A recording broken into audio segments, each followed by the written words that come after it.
4 or 5 years ago, I did an interview with an American pollster about U.S. attitudes towards electric vehicle purchases. And the attitude at that point was that, it was it was a small segment, and it was mostly two income families with a green lifestyle. That means, they put some value on climate change and emissions reductions. My, how times have changed. I'm going to be talking to Trevor Melanson, who is the communications director for Clean Energy Canada, about a recent poll that shows that Canadians are embracing EVs way faster than we ever thought was possible. So welcome to the interview, Trevor. Hey, Markham, thanks for having me.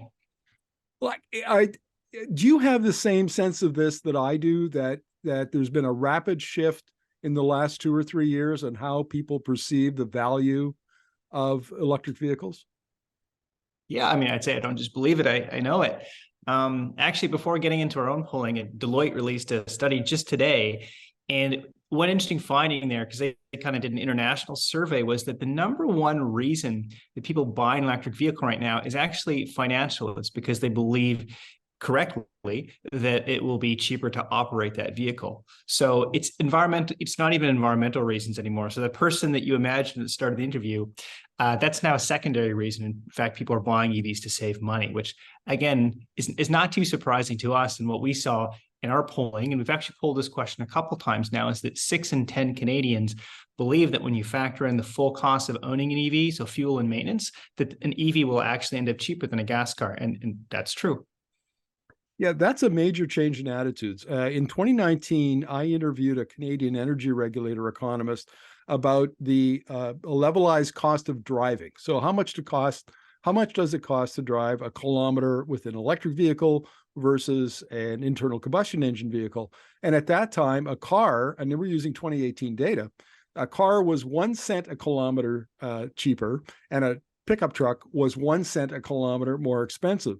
So I think what's happened in the last little while is people have begun to realize that the argument holds, and there's probably lots of, well, from my experience looking at social media groups around EVs, lots of experience, people telling stories now about just how inexpensive it is.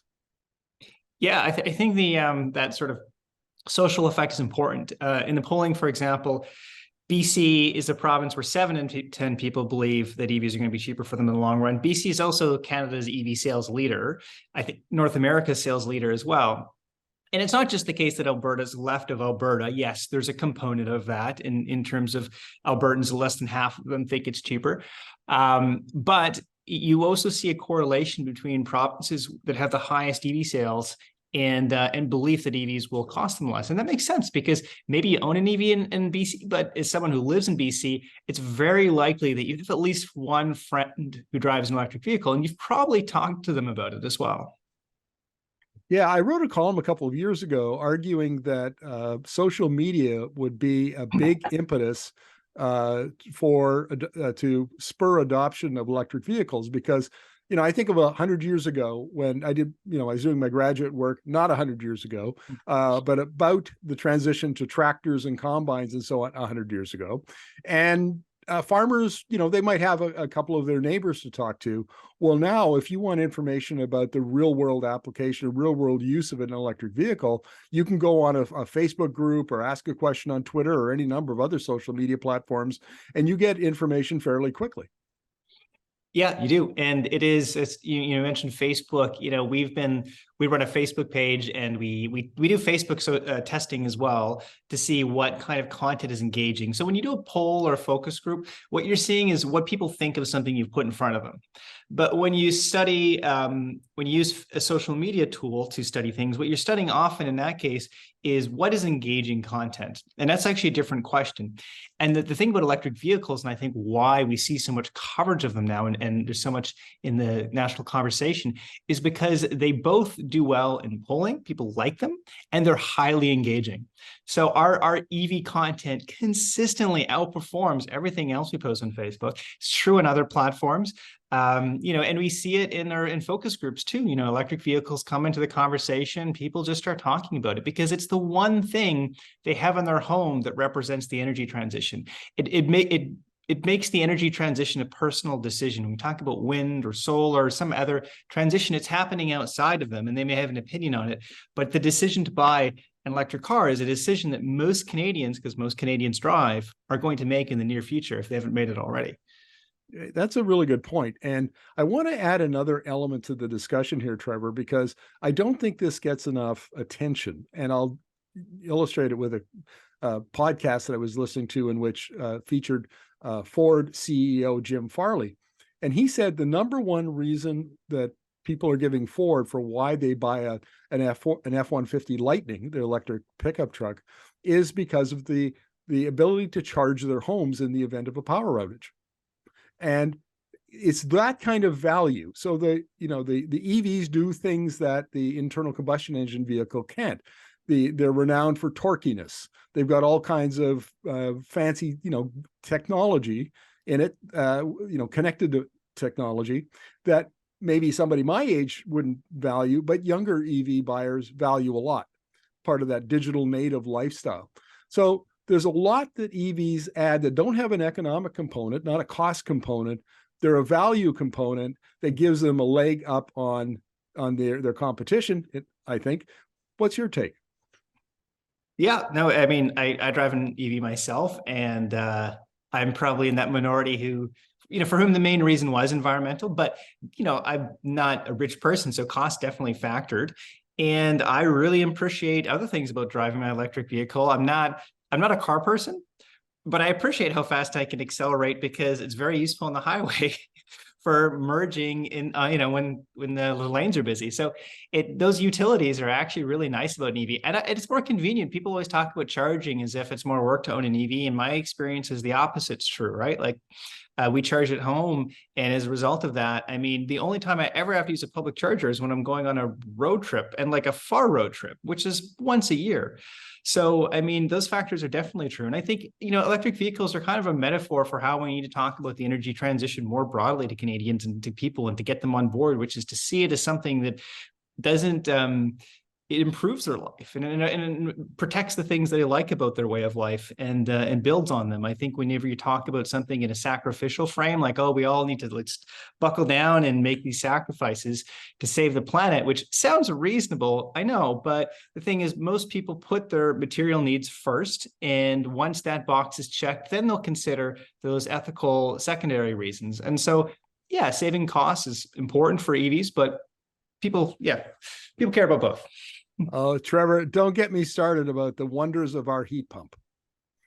We got it installed in May and absolutely love it. This is our first winter with it. We just had, went through the summer, the hot spell here on Vancouver Island, and it was glorious. So now we have e-bikes, and we'll add an electric car probably a couple of 3 years from now. So, and I think we're representative of the majority in Canada. And in fact, your polling shows that 72% of people think that electric cars are going to be the majority of consumer vehicles in the not too distant future. Yeah, no, that's definitely, it's been the case for a while. This is a question that we've polled pretty much annually. And I'd say the last few years, opinion's kind of been where it's at, and where it's shifting is in jurisdictions where we see more people buying EVs. And I think in order to move that needle even higher, I think adoption is the next step. So, the federal government, of course, just last month announced its zero emission vehicle mandate, which basically requires automakers to sell a growing percentage of EVs in the country. So they announced the details of that. It's not implemented yet. And that supply side is really the next thing we need to solve, because of course, a lot of people want an EV for all the reasons we discussed, but wait times are, if you're lucky, in the months, and sometimes over a year, oftentimes over a year. And so, once people can actually get EVs and experience EVs, I think you're going to see poll numbers that are even higher, because that's how you push it forward, is people need to experience it firsthand and not just hear about it. Exactly right. And it's quite astonishing to me how quickly electric vehicles are moving up the bell curve of adopters. We've gone through innovators and early adopters over the last 15 years, 20 years or so, and we're rapidly getting up into the early majority adopters, and that's our family. We're not rich either. Both of us are journalists or former journalists. We're not rich. And so we have to get the most value for the money that we spend on a vehicle and for the least amount of risk. And I think EVs are just, for us, a couple of years away from hitting our sweet spot.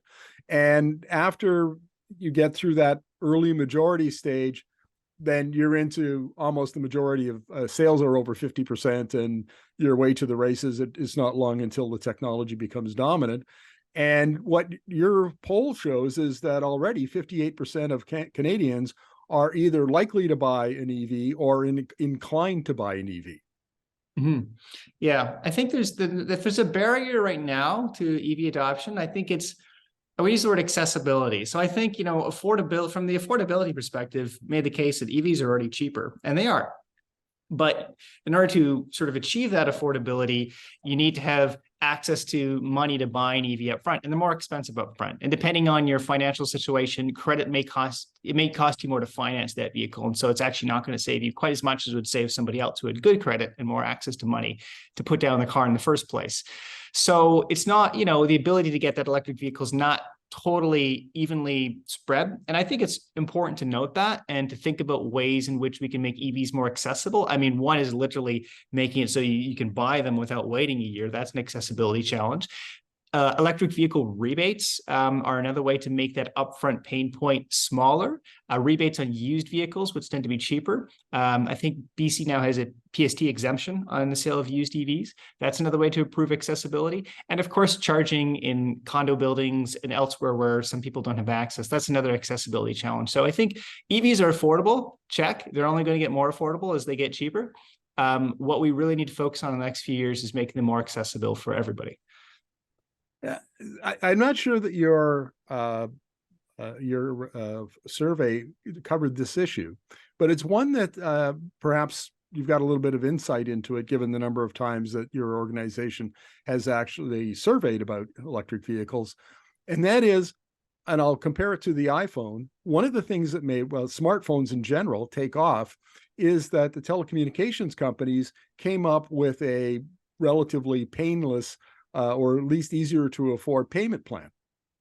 They basically financed the phone and then bundled it with data for consumers, and that seemed to be very popular. And that had a lot to do with smartphones being adopted as rapidly as they are. And I've wondered why electric vehicle manufacturers haven't, maybe they haven't had to worry about it because there's so much demand, but accessibility would be greater, I think, if there were more financing options, like you could finance it over a longer period of time because EVs will presumably last longer than internal combustion engine cars, those sorts of innovations around financing. Are you seeing any of that show up in your survey data? First of all, I think smartphones is an interesting example because it's like the one piece of technology that didn't get cheaper over time. I feel like smartphones have only gotten more expensive. I think you're right in the sense that, from an automaker's perspective, I mean, they can't keep up with demand in the first place. So they're not super incentivized to do these kinds of things. But it was actually in qualitative research we did with the summer. We tested a couple ideas to improve accessibility. One is just straight up rebates.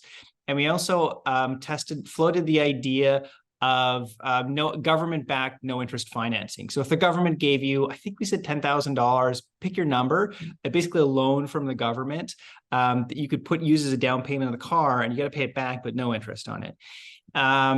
And people like that idea, but overall, people like just getting a straight-up rebate more. I think it was just simpler, but probably both policies would be popular.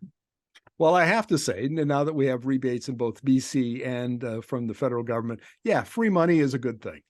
Yeah, we all like that. Well, Trevor, thank you very much for this. Good to see you again, and have a very good 2023. Yeah, you as well. Thanks, Markham.